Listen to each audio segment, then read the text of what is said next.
Reunion. Hello, y'all. I was selling crack on a private jet up in the hell and back. But no confusion, this a reunion. Hello, y'all.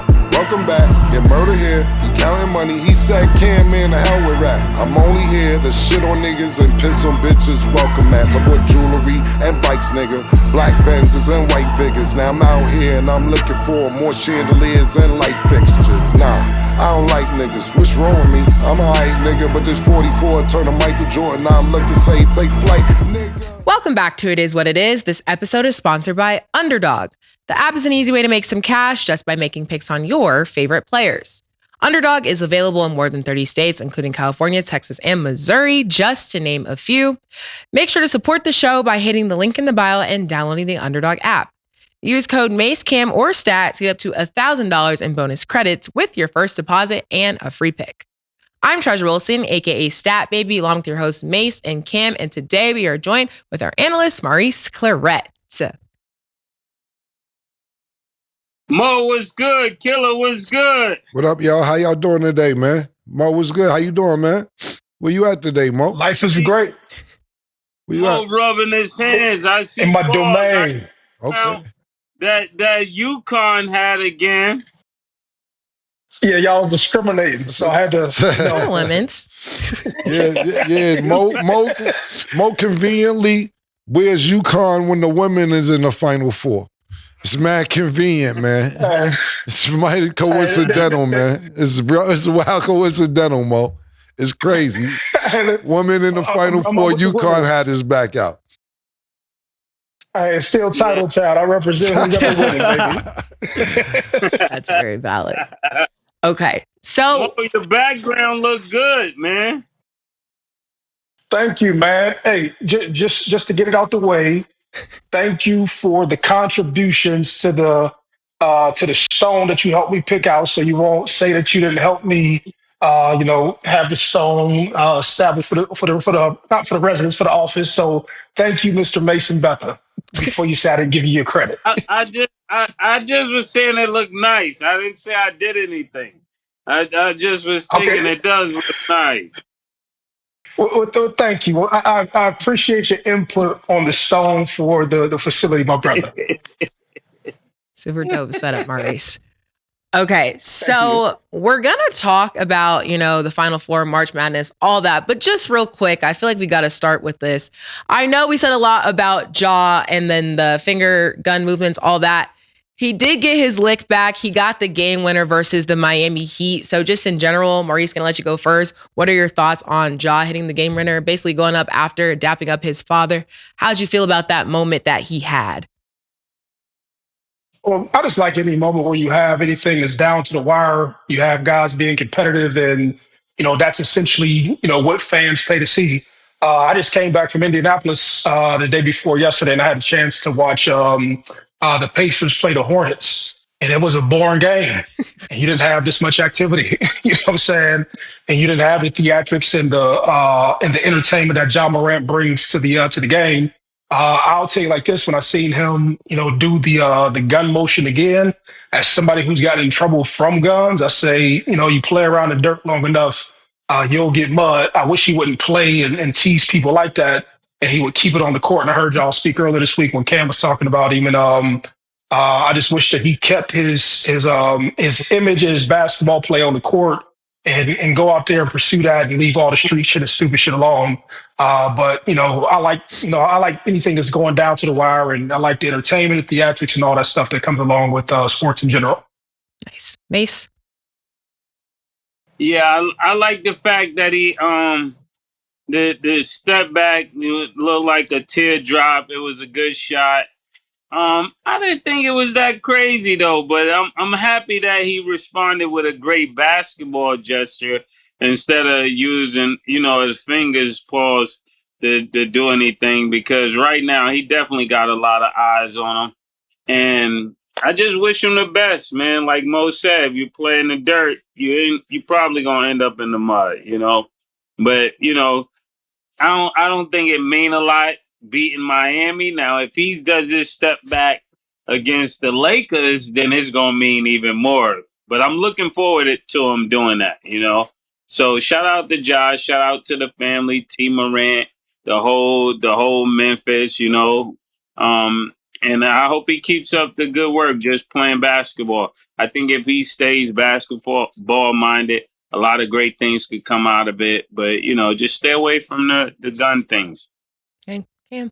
Yeah, I mean, like Mase said, I didn't think that much of it. He did what he's supposed to do. You're the franchise player of the team. The game is tied. It's 13 seconds left. That's what franchise players supposed to do. It's against Miami. They in 9th place. Nigga just dropped 52 on a nigga the other day. Whatever.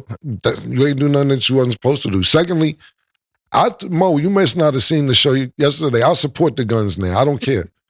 The nigga I seen Gilbert Arenas, me and Gil was following each other. Gilbert Arenas said, fuck it, take the grenade and throw it into the bench. I'm with Gilbert Arenas. Me and Gilbert is supporting the gunshots now and the grenades and the bazooka. If you want, whatever you want to do, go ahead and do it. I'm with it. Because if you don't care, we don't care. As long as you can play, as long as he can be on the court, that's all I really want to see is the nigga play basketball. Only reason I be scared is because I'm scared he gonna get suspended and we ain't gonna be able to see him to play basketball. But go ahead. I seen Gilbert Arenas say, go ahead, take the grenade and throw it at the bench. I'm with Gilbert. I said this yesterday, Mo.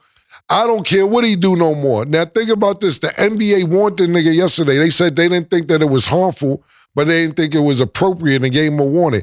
And what we not talking about, he did it again in the game against Miami. Yeah. He did the shit again. He trolling the fans. He trolling the NBA. How the NBA warn you and tell you chill out and the nigga do it again? Whatever. I'm with it. As long as he can play, you want to shoot up the bench, you want to throw a grenade, you want to shoot the bazooka, go ahead. I'm supporting it. I'm with it all. As far as the game winner, that's what you're supposed to do when you're the franchise player, 13 seconds left. And I thought it was dope. But yeah, Mo, I'm also agreeing with you. I like seeing good games. But Tyler Hero, Steph Curry, 52, game one against lose, 52-point loss against this person who played the same position as you, and the game winner against Tyler Hero. Whatever. Yeah. Well, yeah, let me say this, Killa. I know you said you're supporting it. So if he get a fine, is this like the WNBA? You paying the fine? Nah, Ja Morant make way more money than the WNBA. Ja Morant probably make more money in one game than the WNBA players make for a whole season. Absolutely not. And pause that, matter of fact, man. That's a pause, man. So while we're at it. Yeah. Let's get a pause in there for that, man. Okay, moving along. You know, I just wanted to add some positivity. I was like, game winner, but y'all have valid points, so I can't even argue with that.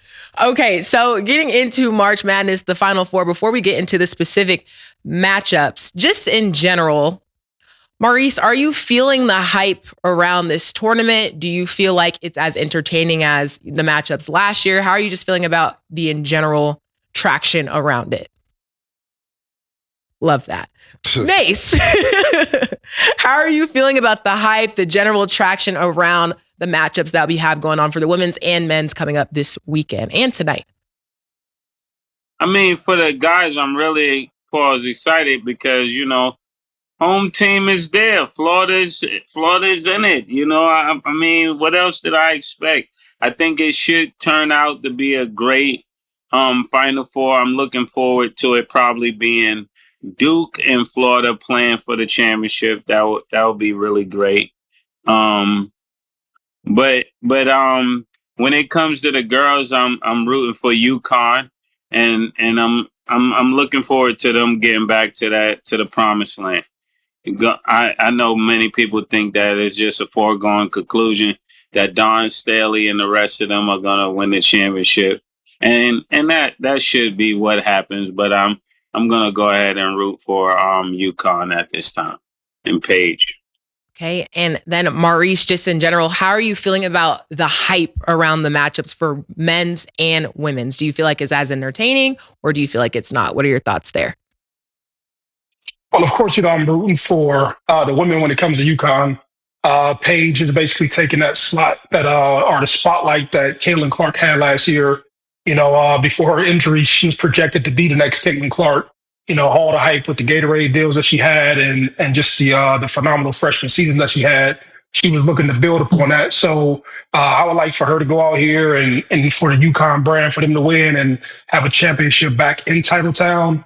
But for the man, from just looking at, just watching Florida play, looking at Houston, understand that they're just a strong team defensively.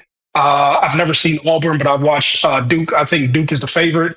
I think that you just have matchup problems when it comes to Duke. In college, it's a lot different.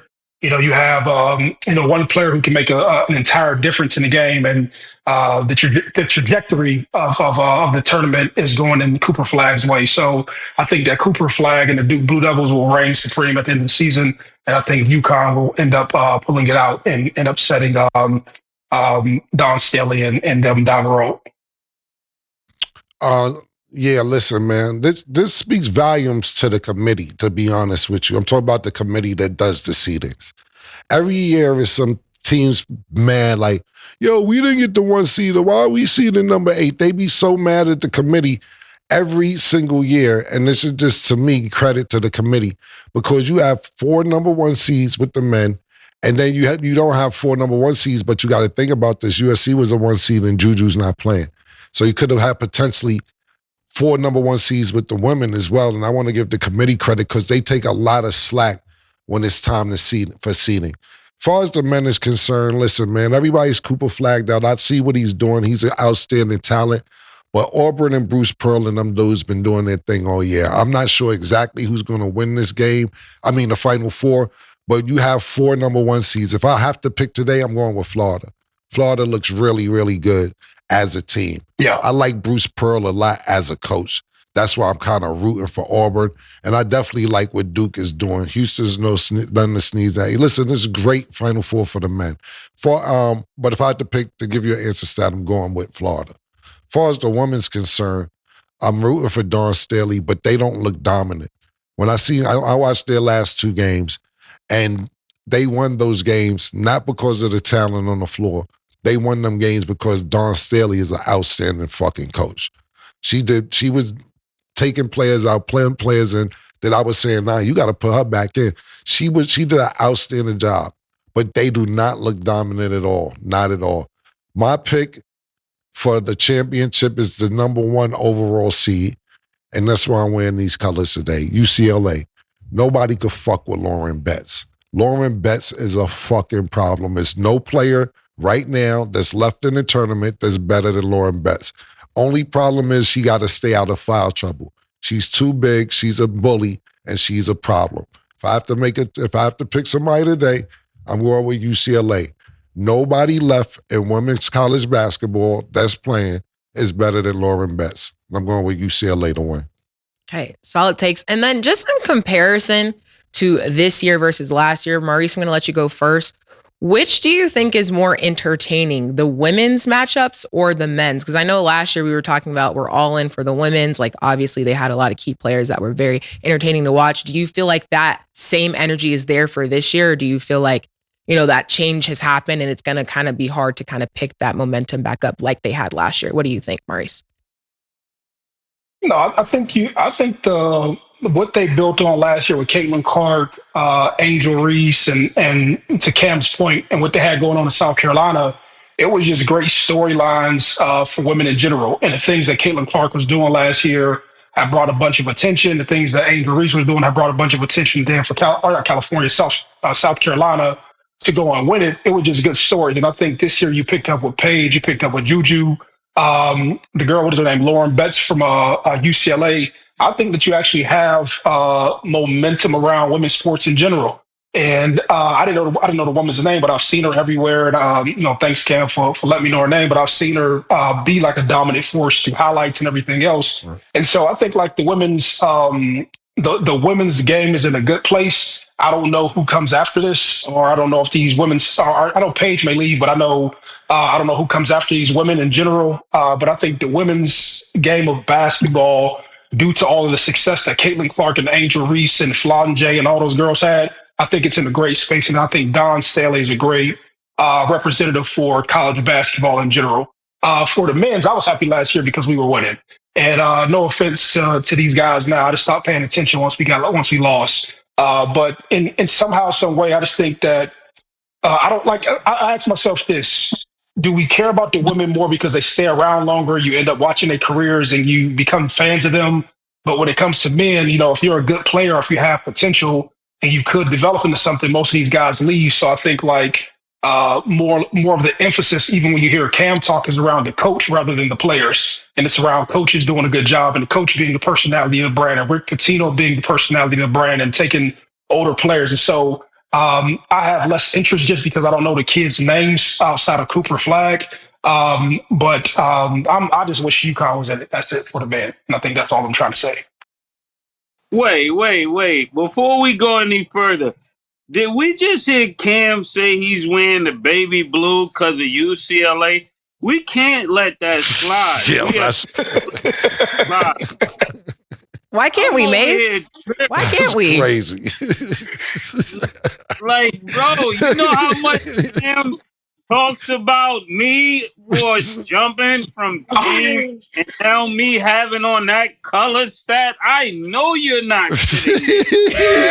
He's promised you the pink underdog helmet balls or something that you're sitting there saying nothing. He has on powder blue for a woman's team, UCLA. He's never said anything about UCLA women's basketball. He's been Dawn Staley. He's been wearing the maroon for Dawn Staley. How great of a job she's doing. I'm not buying this. Y'all can mute me if I'm doing it. I'm not going. It's Friday morning. It's too early for this. It's way too early for this. And Mo, you sat there saying nothing. Did you just gonna overlook this and turn a blind eye? What's going on? I played the fifth. Yes, what happened to Juju? Killa, what happened to the little girl must see TV from South Carolina? He just from abandoned everything I heard for 2 years. Yeah, you talking about from Ruckus. You know me? Yeah. No, the little girl, remember last year from she was a freshman. Yeah. On Dawn Staley's team. Stat, I know you remember this. You better not be over there acting like you done forgot all of this. I'm colorblind. I don't see any color today. Oh my goodness. Hear no evil, see no. Hear no evil, see no evil. But back to the question at hand. When you talk about the Cooper Flag, he's probably the biggest name. He is the biggest name. And when Stat brings these questions out of which is better, men's basketball more exciting or women, they're both exciting at this point. We would have loved to have Juju here. Everybody from It Is What It Is. We wish her well, wish she get better. But since she's been gone, it's been a Paige-a-thon. The trophy is coming back home to UConn, baby. It gotta come back to Title Town. I don't know why Mo acting like he's on the girls' team now. That's been my team. Paige has been the player I talked about. Now because his group is out, he even want to jump on the bandwagon. I'm out of this. I'm out of it, Killa. I'm out of it. Yeah. Well, listen, man, to be honest with you, this is actually a Lakers hat. It's a Lakers hat, to be honest with you. But the thing about it, Murda, that's what happens. I didn't see the type. When Mo does the show, I don't look at the topics because I like to give spontaneous answers. Because a lot of this, I have no idea what we're going to talk about today. But when the universe just works the way the universe works, that's just the way it is, bro. You understand what I'm saying? It's just the way the universe works, my nigga. I didn't plan on this. I'm just telling you the way the universe works. I had no idea what the topics was today because Mo brings topics where I like to be spontaneous. I don't want to study for them. I want you to get a natural reaction. But if I got on UCLA blue, I just happen to have on UCLA blue. I don't think you ever see Lauren Betts play, to be honest with you. Have you ever seen Lauren Betts play, Murda? Universal Studios.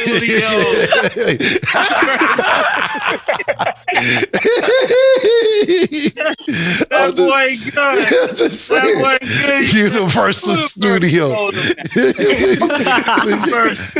Yo, I'm just saying. I didn't know we was gonna have these topics. I like to be spontaneous when Mo's on the show. If I got on UCLA Blue, it is what it is. I think that and listen, to be honest with you, I never heard you talk about Paige. What's her last? I don't even know you know her last name. What's her last name, Murda? Come on, Killa. I don't got time. Yo. Exactly. This is what I'm saying. This is exactly what I'm talking about. Last name is Bueckers, just in case you didn't know. But we're going to assume that you knew. This is what I'm talking about. This is what I'm talking about. Secondly, I fuck with Paige Bueckers, but my problem with Paige Bueckers is and I'm not giving her no slack that I'll give everybody else. This is her 19th year at UConn. All right, she's been there forever.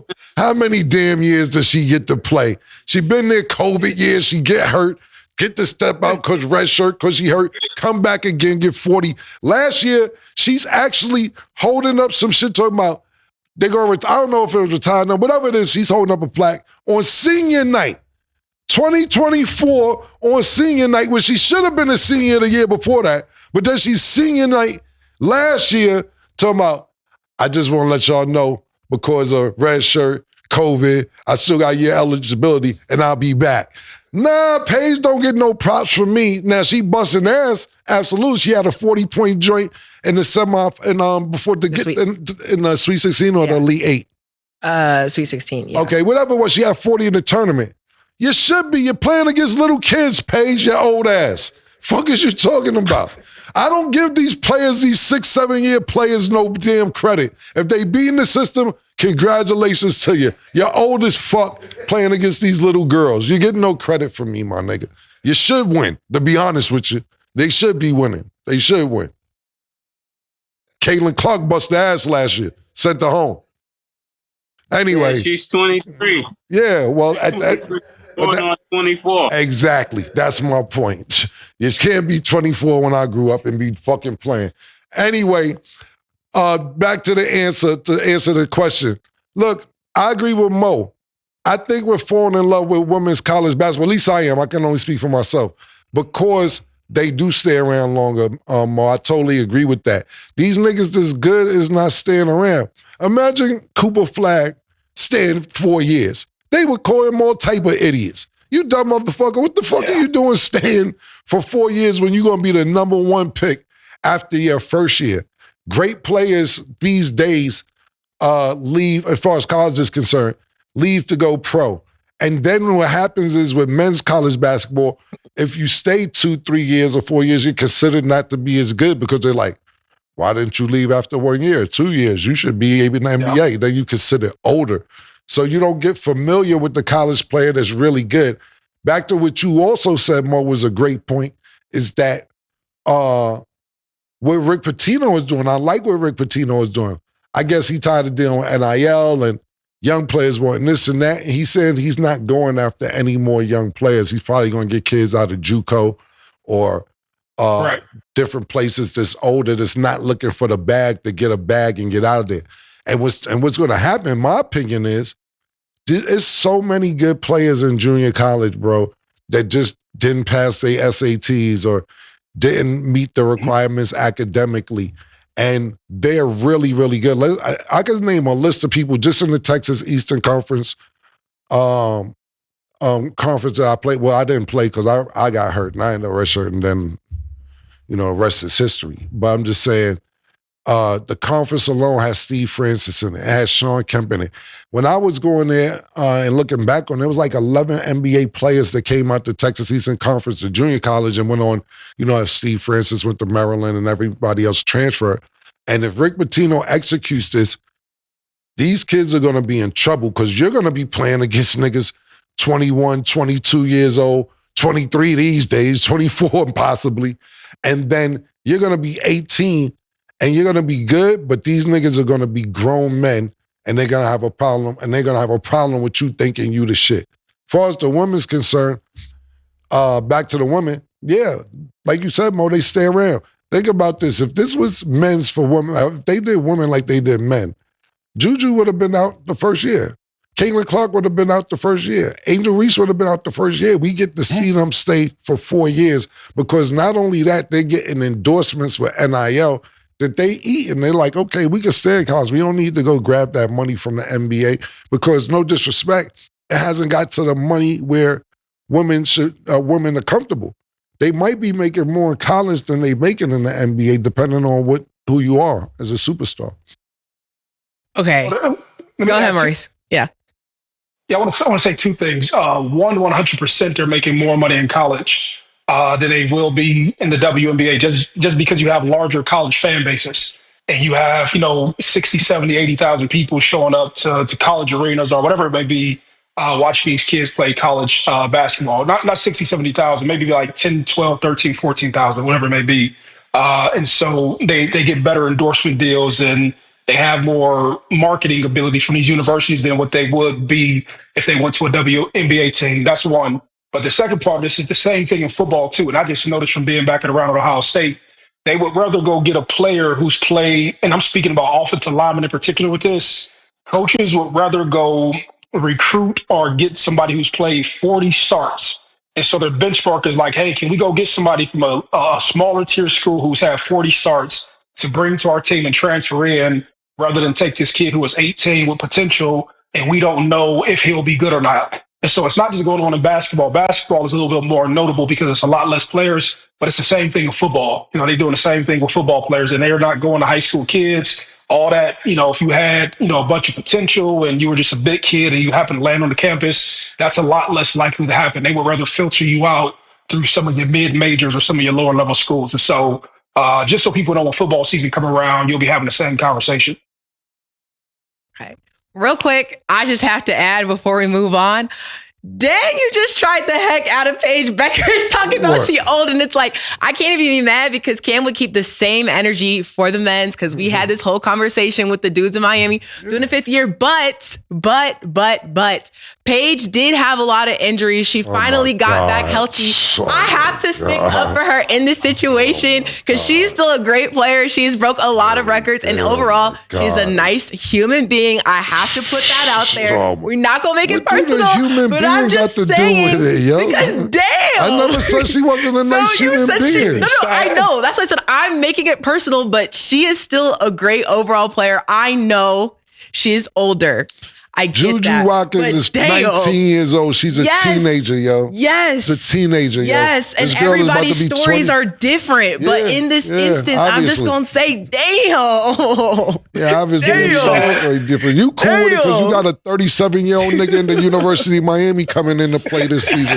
Nigga 39-year-old linebacker for University UM this year coming in. Talking about injuries, this, that, third. Nigga, I think the nigga literally, no exaggeration, what, he 32? That ass, all jokes like 30. I think he's 28. He played 9 years. He played 9 years. He's 30 years. Fuck are we talking about, yo? Yeah, you cool with that shit. I'm mad. You know he's why? 26. You know why I'm really mad? 98. Because we could never did away with this when we was playing. Where was this rule at? This rule was not around when we was playing to have all these different reasons to be singing around. Get one red shirt year, and that's it. If you get hurt again next year, oh well. You couldn't have 2 redshirt years. Where was these diseases? Wasn't no COVID, nigga. Get the flu, you get the flu, nigga. That's that. Nigga, you got the mumps, the measles, chickenpox. Oh well, your eligibility won't stop. The clock is running. It's all good. I just think that it's crazy. Mase actually mentioned this when he was in college, that a 30-year-old nigga joined the team with some wild shit. And the script, that ass PT, nigga said nigga was 30 years old, joined the team. You know what a disadvantage that is for an 18-year-old if you're still in good shape at like 28, 29? You're not fully developed at 18. Now, everybody's not LeBron James. Everybody's not Cooper Flagg. Everybody doesn't have a man-paused body yet. You really develop out about 22, 23, 24 as a full-grown man. You're playing against kids is not right. If you get away with it, get away with it. Yeah, he's talking, he's bringing the ball up going like this. We like, of course, nigga, you're 30 years old. Man, I'm on the floor with this nigga. Pause. He's waiting me off. I'm like, bro, this nigga's like 50 years old, man. Yeah, man. Which Have you ever had a bagel with Paige? a what? Have you ever had a bagel with Paige? A bagel? Yeah, brunch, breakfast, lunch. Do you know her? Yes. Personally? Yes. As a friend? Friend is a loose term, but I do know Paige. Okay, yes. man. Yeah, all right. How do you know her? How do you know her? Let me know. What do you mean? I do stuff for the WNBA. So like they had WNBA All-Star, WNBA Draft. Like I know the players. Yeah, she's not in WNBA yet, but of course.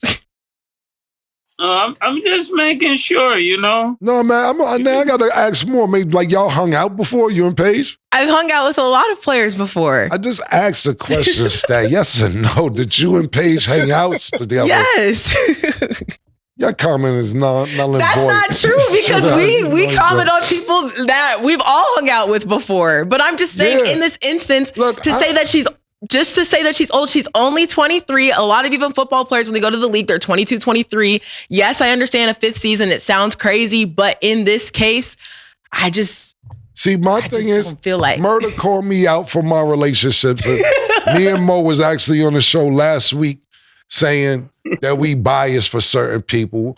And me and Mo admitted it. So I don't mind you being biased, but if she ain't gonna pick up the phone for you right now, I wouldn't be going this hard. But nigga, I'm talking about I can text right now. I mean, I could send a text too, but I'm not gonna do that. Do that and let's see if she hits you back. Let's do that. Let's do that.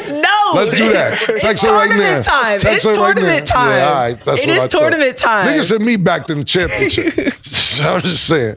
I get responses during game 6 and all that of the championship. I don't be texting people during no championships, no tournaments, no none of that. I'm just saying. I could if I wanted to. I'm just not going to do that. I bet you $1,000 to your $1 she won't hit you back before the show over.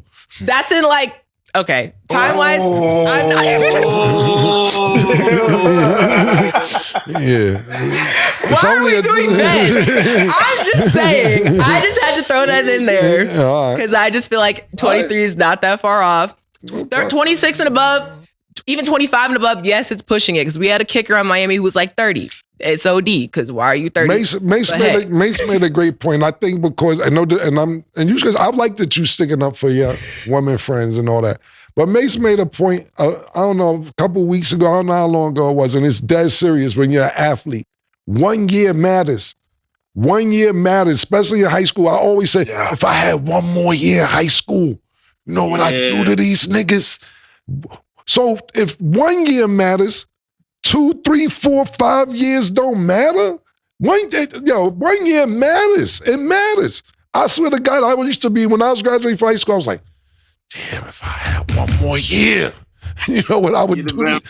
Hey, 1 more year. Yeah. Look, and asking both of y'all as athletes and former athletes, and we didn't play, to be honest with you, we didn't even play on the level Mo played at. But does to y'all, just a question, I could just be feeling this way, does 1 year matter to y'all? Yeah, absolutely. Yeah. It's the volume of reps that you get. You've had more practice, you've studied more film, you've just had more experience. And that just shaped your mentality. So 1,000%, 1 more year matters. And not only that, to add on to that, Mo, because you be like, I kill these little niggas next year. I wish these niggas, that be niggas' mentality. I'm just saying, what you feel about it, Mace? Yeah, 1 year is the difference between being honorable mention and All-American. Right. Just with 1 more year, person, like with what he's figured out this season, if he was to come back next year, he would be an All-American. And if he's already All-American, he'll be a once-in-a-lifetime talent with just 1 more extra year because of the caliber of detail that he understands now. Like you take even Mo's situation. If Mo comes back another year, he's just running around pause niggas like, why are y'all even out here with me? You know what I'm saying? Because he was already going crazy like that. So another year of already knowing what they're trying to do with his notoriety, with, every confidence growing. So when you see somebody that get 3 and 4 years, it's almost like how you was playing in 12th grade, Cam. Right. If you was a freshman in 12th grade. Hey, that's what I was trying to get at. That's my point. Because we always used to say it, man, if I had one more year. But you know what happens? These niggas getting 2, 3, 4 extra years, and it's no big deal. 2 more years, nigga, we'd have had Mike Krzyzewski. This is true. We're going to extend the discussion. Would you forego the draft for another year of college? We will discuss after the break. She called this thing about toxic. 4 years and counting. Got you feeling like an option. Maybe I'm my own problem, babe. She tired of hearing I don't know. My stubborn in me won't fall. Dealing with this thing called trust. But she really thinking about it. She wanna be free. Welcome back. Now let's get into our Underdog picks of the day. Tonight, the Mavs will play the Clippers. Underdog has Anthony Davis at 21.5 points. Do you have him higher or lower, Mase? Gotta go higher. Anthony Davis is back. I like the new Anthony Davis. Pause. He's playing like I always knew he could play. And I'm happy to see it. Okay, Cam. My bad, repeat, because I'm DMing Lauren Betts right now. I'm going to find me and Lauren Betts going to get together. We're going to figure this out. We're going to see who get on the show quicker. It's a challenge right now. I just toasted. I don't know Lauren Betts from nowhere. She knows Paige Bueckers. Let's see who can get the who first. Okay. Let's go. Now challenge accepted. Anthony Davis is at 21.5 points. Do you have him higher or lower versus the Clippers? Oh.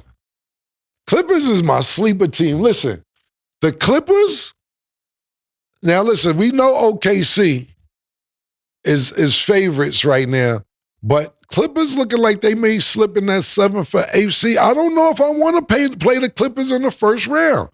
Kawhi Leonard is really sneaking up paws on people, man. And we see what James Harden's been doing.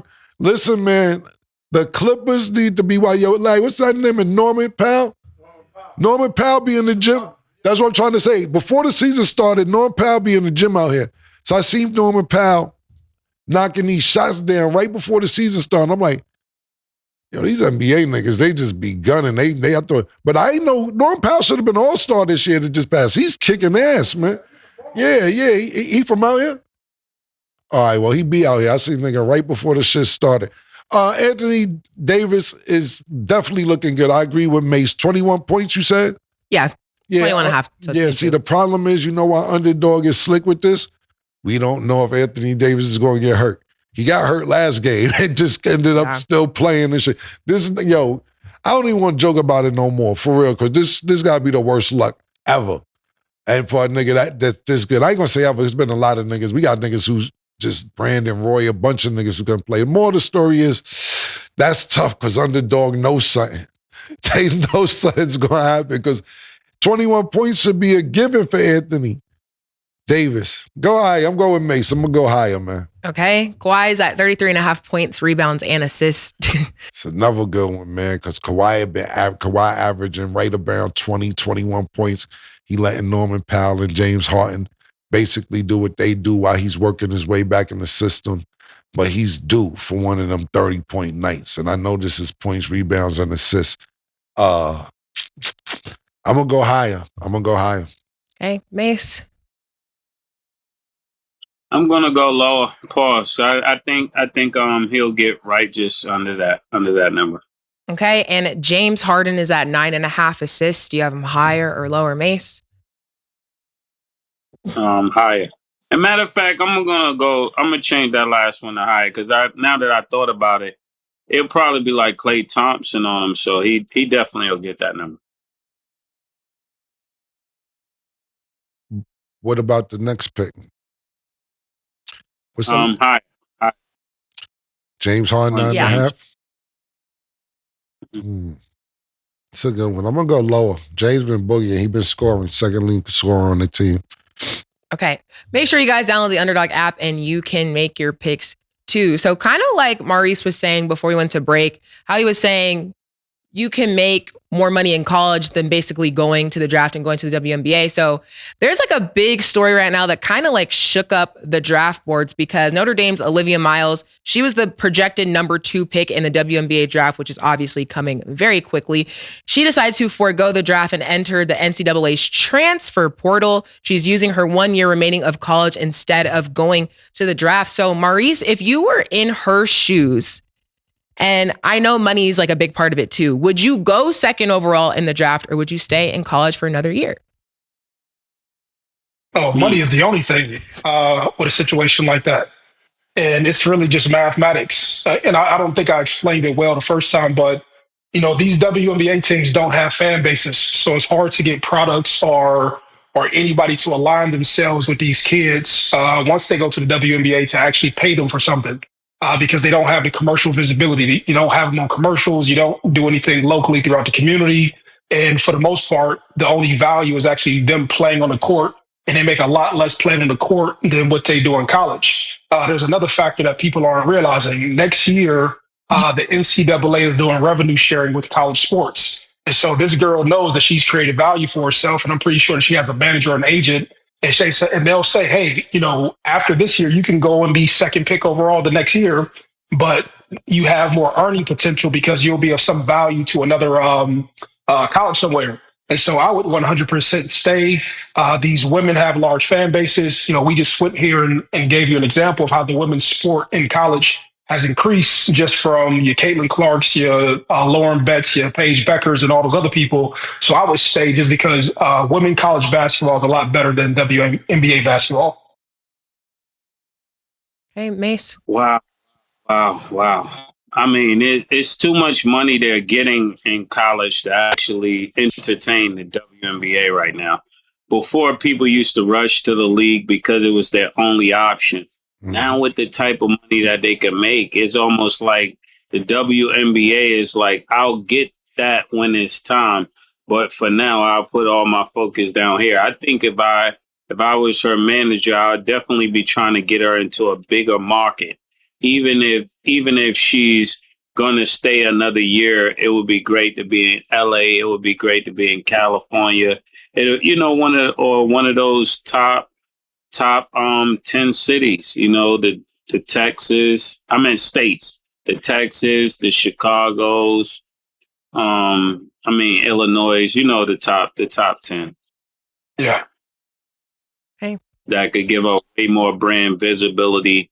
And probably lead to those kind of commercials. Because when you start talking about commercials and things like that, sure, they could fly you out. But many people that live in California and different places know it's much easier is when there's a 3:00 call for the gig and you're right down the street. That's going to happen way more often than somebody flying you in to do it. Yeah, it's definitely money driven 100%. And it's a little personal too from what I was like I said, I don't really read when Mo sends up because I like to be spontaneous. But I was looking at something about the story a couple of days ago when she made the decision. Now look, Mo made some great points. Everything Mo said I would have said is definitely money driven. But not only that, she didn't play good her last game. She's supposed to be the number 2 pick projected to go in the WNBA. But she didn't play good, and I think a coach benched her or some shit like that, if I'm not mistaken. And she like, word? So, because she wasn't playing good, I think she shot 3 for 17, something crazy. I remember watching this story a couple of days ago, and she like, I don't give a fuck if I'm 3 for 17. We wouldn't be here without me. Let me be 3 for 39, pause if need be. All right, you want to play on my name, I'm going to go in the transfer portal. Not only that, a lot of people are not realizing when you go in the transfer portal as well, when you get out the transfer portal, it be money waiting for you on the other end of the transfer portal. So people aren't just randomly going in the transfer portal. They're going in because they know when it's like the rainbow. When it's gold on the other side with the leprechaun. That's what's at the end of the fucking transfer portal. It's a pot of gold. People ain't just doing this for no reason. They waiting on that bread. They like, yo, if I transfer here, how much I could get? Or if I transfer here, how much I could get? And those that want to know, do some due diligence on it. It's not just about saying, I want to leave because I don't like it here. It's money waiting on niggas. But I think it's the money that she has, and I don't think like she liked the way her ending went in Notre Dame.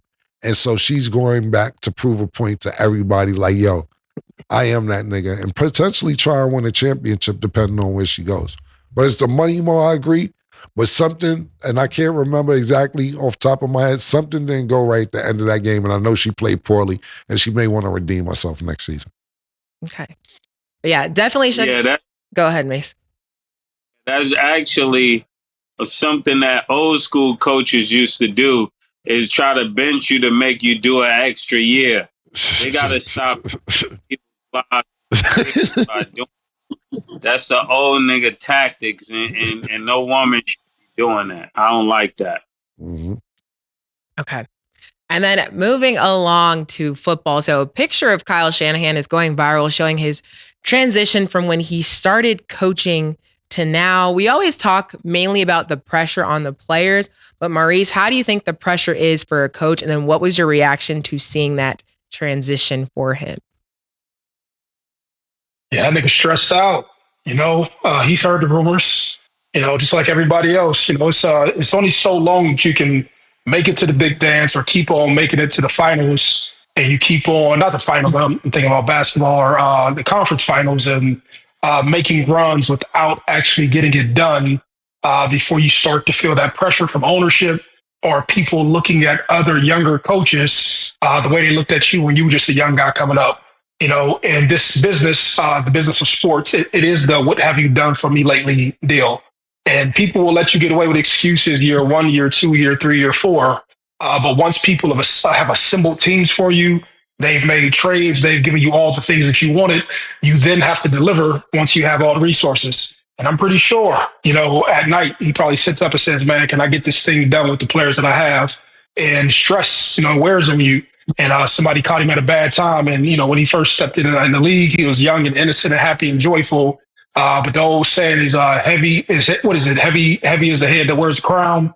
And now, since he's had the head job, he's not delivered the way he intended. And so I'm pretty sure the stress is added up after a while. And, he's probably questioned himself and said, hey, am I just a good offensive coordinator and posing, or, can I be a guy to get it done like an Andy Reid or some of these younger guys who won championships? Yeah, Killa. Yeah, when I seen that picture, it reminded me of like they did that same picture with Barack Obama when he took the job to be president, and then like I don't know if it's the second term or the end of the second term, he looked old as fuck and stressed out. I think a lot of head coaches, definitely coaches in general, have to put in more time than the players. I'm not saying players don't practice, players don't physically do more than the coaches, but as far as coaches, it's a stressful job. You got to think about this. You have to be there before the players get there. You have to be there after the players leave. You have to go home, look at film. Not only look at film, you have to come up with schemes. No, I'm not just talking about football. I'm talking about depending on what coach you are, basketball, hockey, whatever, baseball. You have to come up with schemes and plans and plays and what's going to work and who's not going to work and what players are going to play good together. And try this, if it's basketball, put this 5 on the court, this starting lineup on the court. Or you may want to start this receiver this week. It's a lot for these coaches. And when you're not winning, it becomes stressful because now what Mo just said, the next thing is niggas want to fire me? Damn, I've been here a minute, it's not happening. Now, to Kyle Shanahan's credit, I'm not going to say credit, but I'm going to give him a pass for last year because everybody was fucking hurt. Ayuk get hurt in the very beginning of the season. McCaffrey's fucking hurt. Kittle's is playing half-ass because he's not 100%. I'm going to give Cal a pass for last year, but how many passes you going to get? You've been in the Super Bowl. You've been, like most of you've been to these conference finals. Niggas want answers, and the 49er faithful want results. I'll give them a pass if I'm a 49. If I was a 49er fan, but you can see it wears and tears on people. Everybody's not going to be cool and calm and look good at the end of the day. But these are the pictures you got to be aware of. That's why even when I go out, me personally, if I'm going to Walgreens, Walmart, I throw flip-flops, a little hoodie. I may not shave, but if I and then because I'm a nigga that may have to take a picture. You know what I'm saying? I got to make sure that I'm aware of my surroundings because a nigga can't wait to do a comparison like they just did. You never know when you're a celebrity when niggas will catch you lacking. That picture they put up, that nigga man just woke up, came out the shit. It wasn't even no big deal. Ain't let the nigga shave or nothing. But this what happens when you're in the public eye. You could sit there, nigga, you could tell nigga you don't want to take a picture. What, you gonna stop him? He could just, ain't nothing you could do. It's the way it go. Yeah. Yeah, and they wonder why niggas wear Gucci to the gym. This is why. This is why niggas say, yo, you doing too much. Nah, you know you going in the gym, they gonna be flicking it up, and you gotta be prepared, like Killa said. Okay, so see, now when I say facts, I notice it ever since you called me out about it. I'm like, dang. The more you know. I'm definitely not wearing no Gucci to the gym. But yeah, the more you know.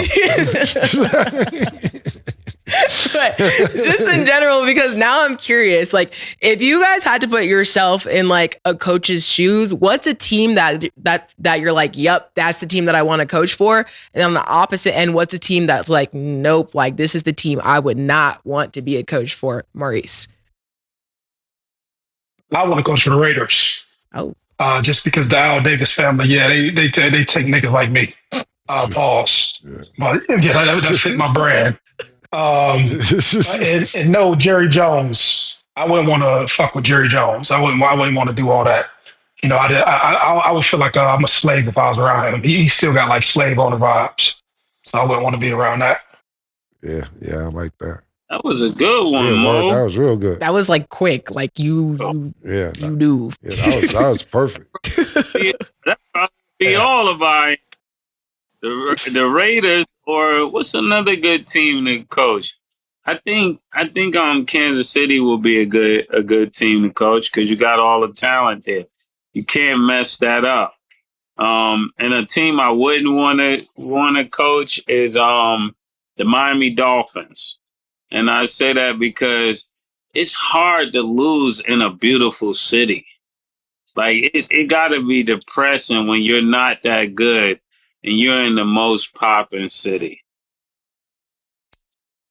I'm gonna just go with Mo answers. I like Mo answers a lot. Raiders, yeah, and the Cowboys. Can't beat that. I give you somebody else, Detroit. I'll go coach in Detroit. No, I ain't going to the no-fly zone. No, I ain't going to the. I ain't going to. I ain't Detroit. Okay. And then speaking of the Raiders, we'll discuss this before we wrap. So the Raiders and Geno Smith reached a 2-year, $75 million extension. It includes $66.5 million in guaranteed money. Maurice, do you see the upside in them committing to Geno Smith for 2 years?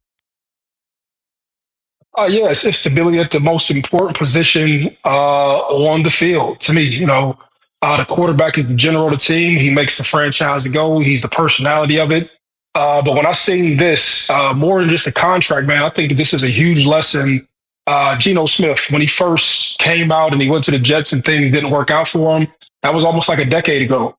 And people had wrote him off. But the most admirable thing to me with Geno Smith was that, and I think anybody can learn from this, having the ability to hustle and wait, your turn while somebody else is having success. And there's a lot of people who mentally check out when things aren't in there, or they're not having the turnout that they want. And you can see as long as he was in Seattle behind Russell Wilson, he had to be doing some form of development because you just don't get off the sidelines and be in the mental space to have the success that he had from an accuracy standpoint, running the team standpoint, and then to have all the success. And so I think the story, one, kudos to the contract, but I think more people can learn how to hustle when you don't have a spotlight on you, even that long in his career. So my hat's off to him, and I hope he has success down there with the Raiders. Yeah, I was gonna say something similar, but I was definitely gonna start with he's the poster child of don't give up.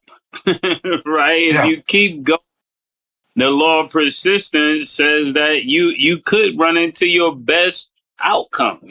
Some people outcome doesn't come from the very beginning. They have to work for every single thing they got now and everything they get. And I don't even accredit it as like a process for him. I think at the beginning he was just not that good, but he had to not give up. I don't think it was the development. He just wasn't that good. And then he gets with Pete Carroll, somebody who could just formulate a offense that'll work for him, and then begins to teach him how he could flourish within that system. But he still had to work on his game. It's not just a better coach. He had to become a better player. And that mental fortitude that you constantly hear us talking about, I think he had that from the beginning, that even though he wasn't that great of a player in the NFL, he had the mental fortitude to find that talent and to stay around until that talent is developed. And I think that's what we're looking at. And to think that you can get this amount of money in the late stages of your career is a beautiful thing. It's not just the money, it's this amount of money late. Because we're looking at another quarterback that came through Seattle and he just got 10 million with Sierra, and this guy's getting 275. We don't know who his Sierra is. Yeah, and I won't be long with it. And I think both you guys made great points, but just to add on that Geno Smith should, I don't know what he should fucking do for Pete Carroll, because Pete Carroll is the one who revived his career. Not only that, when the Seahawks didn't want to just pay you just now, Pete Carroll, he ain't been the Raiders for 30 minutes. He been the Raiders. He just get to the Raiders and be like, yo, I ain't finished with this nigga. We pause. We had something going on. I want to leave Seattle. But now to bring him in to be the starting quarterback with the Raiders, it ain't just Christmas gifts. You got to get this nigga on Geno. You need to, whatever holiday, 4th of July, pay for the champagne, the steaks, Memorial Day, Labor Day, everything. You need to take care of Pete Carroll whenever you get a chance, because thank you ain't just going to do it. That nigga brought you back to life. Pause. Okay. Well, that's all the time we have for today, Maurice. We will stay tuned for the Battle of the Blues, UCLA versus UConn tonight. So we'll see who wins that. Maurice, it's always a pleasure. And Paige. My girl Stat. That's what I said. UConn Battle of the Blues. Okay. Paige is on UConn. All right. I'm just... wasn't trying to pull out. Like what? Crazy. Hey man, that's all the time we have for today. Thank y'all for watching. And as always, it is what it is.